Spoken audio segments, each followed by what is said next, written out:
So, Super Show, the interviews. Where should we head next? How about a guy who was deemed to be a bit arrogant, cocky, self-opinionated, chip on both shoulders, big head? Well, that might have been the guy making these series, to be fair, because I think that's what certain people and our subject might have even levelled at us. But it's happy days.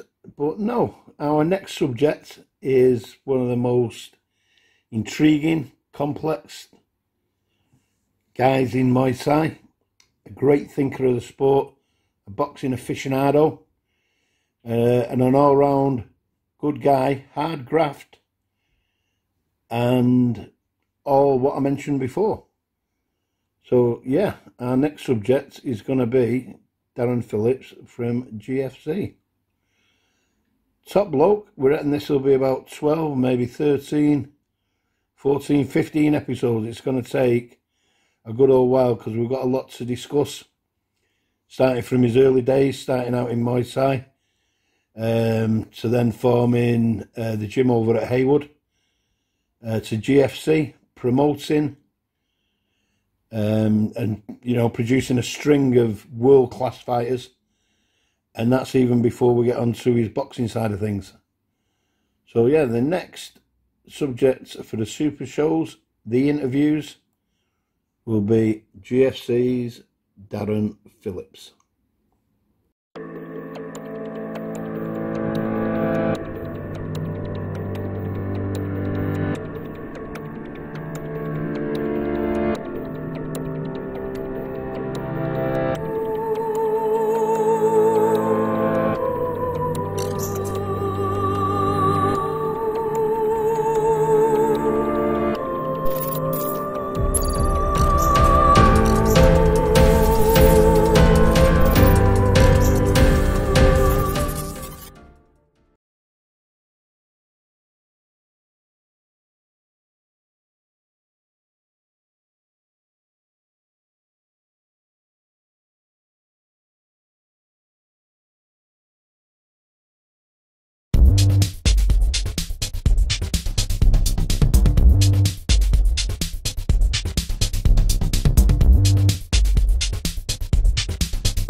Right, so I'm up at GFC with Darren Phillips, and Darren's going to be the subject of a series of interviews. I've just told you my thoughts of him outside in this old mill. So, nice to see you, mate. How are you? I'm very good, mate. How are you? Yeah, brill. And for the trailer, mate, what I'm going to do, we'll put this out tonight, and so just a few quick fire questions, and we'll set the tone, and then what we'll do, we'll finish off with what we're going to do. So, Darren Phillips at GFC, who's the best fight you've trained? Muay Thai. That's not a quick answer. This is why the quick fire questions, Darren. Give me your best three in no ascending order. Thrasher. Hayden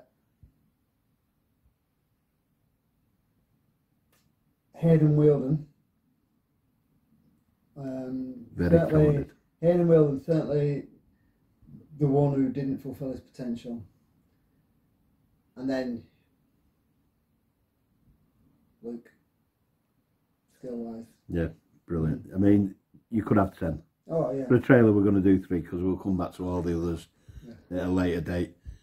The best and worst trainers, training people that you've had, fighters in the club. The ones that, I'm going to say best and worst, the ones that are dedicated to the hilt, and the ones that basically just went through the motions yet were still good fighters. Carl Schofield. Carl Schofield, probably the most talented kids in the country with the least amount of work ethic I've ever seen in a human being ever. He is the biggest waste of talent in UK Muay Thai. I've told him to his face a million times, so many people. He is the biggest waste of talent in UK Muay Thai. Unbelievably skillful. Worst ethic I've ever seen in my life. Biggest work ethic would still result in a successful fighter. There's a lot of people who put hard work ahead of skill work, and I think to the detriment of a couple of people who are very, very important and well known. So we won't go down that way.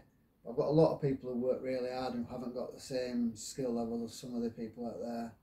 But do you know what? If you look at, let's just look at the first 2 adults that come to mind at the moment. In fact, we'll go with the 3 that fought on the other day. Adam Aslan, Mike Eslick and Kieran Lee. Adam and Mike are 2 of the fittest human beings you're ever going to come across in your life. And Kieran has finally realised he needs to be fit. And that's what makes them what they are, as well as the skill work. As well as being very talented as well. As well as being very talented. You've got a dangerous animal then, haven't you? Yeah, you've got a dangerous animal. And you want to look at the 2 kids that fought the other week, Lewis Bentley and Ella, right? Tremendously skillful. But you want to see the graph they put in. They do 20 hours of sport a week each of them. At 14, 15-year-old when they're still at school. Again, later episode, they're going to be covered massively like some of your other fighters. What's the best fight you've actually watched as a fight fan? The one that sticks out in my mind, right, it would be Philip Kalowski, I think he's called, from Bad Company, and Sam Goff.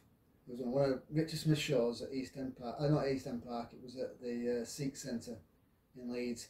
I think Sam took it short notice. It was a bit bigger than Philip. What a fight. I don't even think it was videoed. Criminal. Wow. Because that's obviously my other job is going to try and find clips and slot these in. They'll be in a little corner. A little bit where your waist bin is there. That's obviously covered with a little box showing these bits. But if we can find it, we'll find it. What's the best fight you've actually cornered when you've been in the corner? And obviously one of your own fighters involved. Do you know what comes to mind? It probably wasn't the best fight, but one of the maddest corners was actually Andy Thrasher. Defending his British title against a lad from up in Darlington. Again, I'm sorry, but my name escapes me. It was an easy fight, but Andy slips concentration. In the second round, gets a cut in the back of his head. And it's a bad cut. John Black, the referee, says, that's a bad cut. I says, yeah, but it's not back of his head, John. I said, the breaks only just started. So he calls the doctor over, the doctor comes over and says, it's a bad cut, that's going to need stitches. Well, you can stitch it when it's finished. So a bit of an argument goes on. So anyway, John Blackledge says to me, right, you've got the first minute. If he starts again, I'm stopping it. It's round 3. Can't really swear on this. So I says to Andy, Andy, you've got a minute. You're going to have to go out there and... Anyway, finally, the fight I can understand.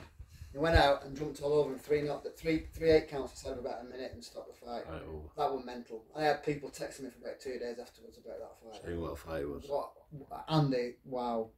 You know, Thrasher knocked somebody out with punches from both hands, elbows from both hands, kicks from both legs and knees from both legs. Probably the most destructive fight I've ever seen. It's one of them you can tell right away how glowingly you speak about a guy. He's some operator. Oh mate, it was ridiculous. You know, like the people he fought, and I pressed for him to fight a lot of other people, and people will say when you got him, he was past his best. He fought some exceptionally good fighters and made them look like absolute novices. Absolute novices. What do you regard as the stand-up shows at the moment that you go to? Or, you know, you've got your own show as well, which is phenomenal. Let's talk other people's shows. What do you regard the best events at the minute that are knocking about? It'd be pretty unfair for me to comment because I only go to a certain number of shows. You can only talk about what you know. I love your Barnsley shows. I think what they're doing for kids Thai boxing is you don't get enough credit for. And like Maxine commented on this just out of the blue when we was up in Scotland, said like what you've done for kids. Don't forget, before you came along on the line, you were getting fights at interclubs, yeah, or 2 or 3 fights if you're looking for a main show. So I love them for the kids. So you broke a golden rule there because we do these interviews and you're not allowed to talk about what we do. But pro shows wise, what do you enjoy? Yoko's a show to be on. Yoko's a show to be on. I like, you know, they all have their own place. I like a small old show. I like a small old show. You tend to get better atmosphere, like Kevin Harper showed on Megan the other week, earlier this year. That was a cracking show. A lot of good shows about, isn't there? A lot of good shows around. So it'd be fair to say these circles that we're mixing, there's some great characters. Oh yeah. There's some absolute nut jobs as well, isn't there? There's always been nut jobs. There's always been great characters, and I suppose the same is true of everything. You always meet some people, but I think Thai boxing seems to attract a completely different level of characters, stroke nutcases. I think it's probably best because I've got a good idea on some that you'd mentioned. But it is full of characters, and you can't crack on without characters, can you? There's no point really in characters. No one's getting paid anything worth talking about, so unless you're having a good laugh and meeting some nice people along the way, and some interesting people, then what's the point? Do you have any mega pet hates about a game? I've got lots of pet hates. Another episode. That'll be the biggest of the bunch. Well, we'll do that then. What makes Darren Phillips very proud? There's a lot of things that make me proud, and last week was an amazing, the show. It was an amazing day for me, and I had 10 fighters on 9 wins. I had 9 superb performances. Of those 10, with 3 fights I thought would win. I had no idea with the other 7.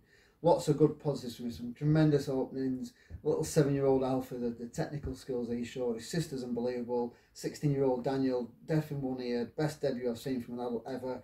The release of emotion from Mike Kessler. But you know what makes me really, really proud? Is that was a team effort from an instructor's point of view. Watch the corners. I ain't the one doing all the talking. And I had someone comment to me afterwards who knows what he's talking about and said, I've always known Luke's really good in the corner, but Adam's advice was brilliant. Now that makes me proud. Yeah, sure. Because that's the next level of instruction for me. Yeah, of course, that's the next level of instruction. I was at a show on Sunday up in Bishop Auckland, and Badco had a few fighters on. You know their corners are pretty big, aren't they, allegedly? Yeah. I don't know why. They have more than 3, but Finlay and Fergus were in the corner next to me as I'm announcing. And you know what, mate? The instruction from them 2 young men, phenomenal. You plus don't know any different. That's the thing. They've got nothing to forget Richard and Lisa are pretty upstanding role models, legends in this game. Yeah. And you know what, mate? The juniors were taking top note of Finlay and Ferguson. Amazing to see. It's superb. I mean, my kids can all corner, they can all judge. It's part of it. I teach them to understand the sport. Exactly. They're not robots. And one of the best corners was Lewis George. Lewis is tremendous in the corner. I've never disputed that. He's a brilliant cornerman. And now others are coming through that can do it just as well. Yeah. And that's, again, that's the production line, isn't it? That's the conveyor belt that you're doing.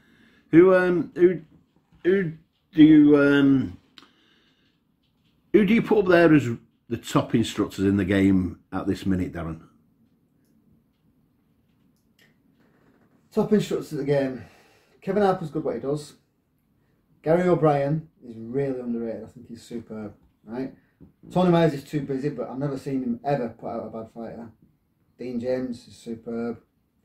You can't really argue with Richard Smith and the level of success they've had. Guys coming through from the juniors, seeing the obvious two of Pitbull and Zach Garbutt. You know, Wheeler Castle is just running away with it, and Pitbull will run away with it. Lyndon Knowles, brilliant cornerman. As a referee, you hear a lot of rubbish, and I remember going up to him and saying, "Man, for what it's worth, your corner work's superb. I've heard a lot of rubbish, and I thought it was fantastic." Liam Harrison's a brilliant cornerman. And he does a lot of corners, but Liam Harrison, brilliant cornerman. I think there's an ongoing theme here, Darren. That was quick fire questions for a trailer. We're 10 minutes in, and I wanted one line answers. What happened with me, mate? Right, thank you very much. We're going to put this out. This series, believe me, it'll be entertaining and an insight like I don't believe we can. There's not many other people I can go to in the UK and get this insight. So thanks for your time, mate.